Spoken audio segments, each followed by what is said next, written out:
What's up guys, how's your week? And talking about your week, we've got dope news for you today. Like that Instagram egg, yeah, we got the user. New emojis are coming up. Apple is doing the dope new keyboard and a lot more, so stay tuned. To begin with, Russia is considering disconnecting from the internet temporarily as part of a test of its cyber defenses. Basically, they want to be digitally independent, and this test experiment is expected to happen on or before April 1st. So they'll disconnect from the internet and all their data will be routed within the borders of the country and not through international servers, which means they'll have to establish their own domain name system. So this whole thing will provide the government with more control and surveillance.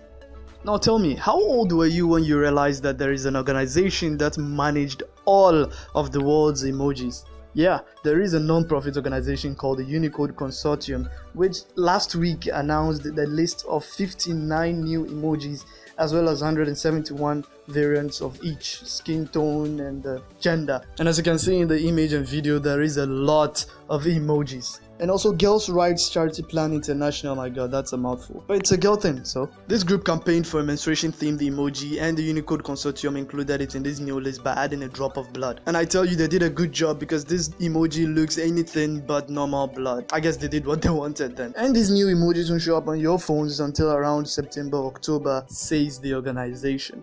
Apple files a patent for a glass keyboard, and the patent describes it as a mechanism through which various layers of glass would shape themselves based on touch. So basically we have a combination of the mechanical keyboard like you have on your laptops and also a smartphone type keyboard. So you don't feel like you're hitting keys on a normal keyboard like on your laptop, but you would feel a haptic feedback, which is the vibration and motion you get when you touch a key on your smartphone. Still on Apple, last time we talked about the FaceTime bug, and now they've issued a fix and a statement of apology released to media outlets.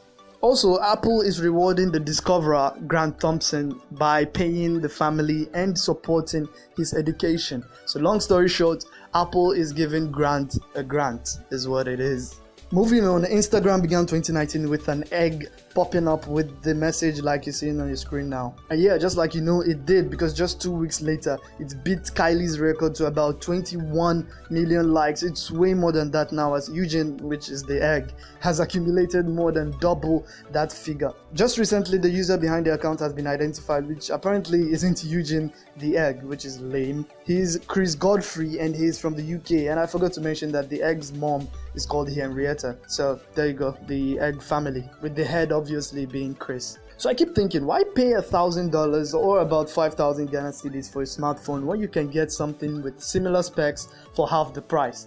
We're talking about the OnePlus here, and it has managed to make its way to the top 5 in the US behind the LG, Google, Samsung and Apple. I wouldn't be surprised to see the OnePlus 60 ruling all other budget phones. And Delpy has made a review on it, and there'll be a card up here right now to go check it out. So that ends it for this week. There'll be a big reveal next week, and I know you don't want to miss that. So subscribe if you haven't, like the video, and we'll see you next week. Stay safe. Peace out.